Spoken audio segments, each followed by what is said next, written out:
நாளைக்கு எபிசோட்ல ரோஹிணி வித்யா கிட்ட முத்து போன்ல இருந்து எப்படியாவது வீடியோவை எடுத்துடணும்னு பேசிட்டு இருக்கா. அப்புறம் ரோஹிணி வித்யா கிட்ட முத்து போன்ல இருந்து வீடியோ எடுத்து நீ தான் எனக்கு அனுப்பணும்னு சொல்றா. வித்யாவும் எடுத்து அனுப்புறேன்னு ஒத்துக்கிறா.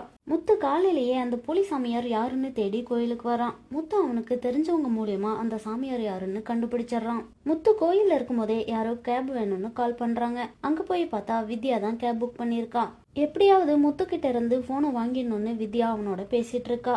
என் போன்ல சார்ஜ் இல்ல, என் ஃப்ரெண்டு கிட்ட பேசணும், உங்க போனை கொடுங்கன்னு கேட்டு வாங்கிட்டா. முத்துக்கிட்ட பேசிக்கிட்டே வீடியோவையும் தேடி கண்டுபிடிச்சிடறா. ஆனா ரோஹிணிக்கு அனுப்புறப்போ கரெக்டா மீனா கால் பண்ணிடுறா. அப்புறம் முத்துவும் மீனாவும் பேசிட்டே இருக்காங்க. வித்யா இறங்க வேண்டிய இடமும் வந்துடுச்சு. முத்து வித்யாவை இறக்கி விட்டுட்டு கிளம்பிட்டான்.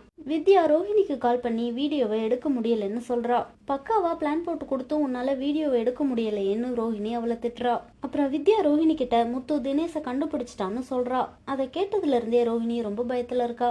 அப்போ முத்துவும் வீட்டுக்கு வந்து மனோஜ் கிட்ட லெட்டர் அனுப்பினவனை கண்டுபிடிச்சிட்டேன்னு சொல்றான். முத்துவுக்கு அவனை எப்படி தெரியுன்ற விஷயம் எல்லாம் வீட்டுல இருக்கவங்கள்ட்ட சொல்றான். அவன் என்கிட்ட 2 முறை அடி வாங்கியிருக்கான். அவன் என் கார்ல வரும்போது பொண்ணுங்களை பத்தி தப்பா பேசிட்டே வந்தான். 2வது முறை ஒரு வயசானவங்களை இடிச்சுட்டு நிக்காம போயிட்டான். அப்புறம் நான் தான் போலீஸ்ல புடிச்சு கொடுத்தேன்னு முத்து சொல்றான். முத்து தான் அவனை போலீஸ் கிட்ட புடிச்சு கொடுத்தானா, இந்த சிட்டி நம்மளை ஏமாத்திட்டானேன்னு ரோஹிணி யோசிக்கிறா. என்ன நடக்க போகுதுன்னு நாளைக்கு எபிசோட்ல பார்க்கலாம்.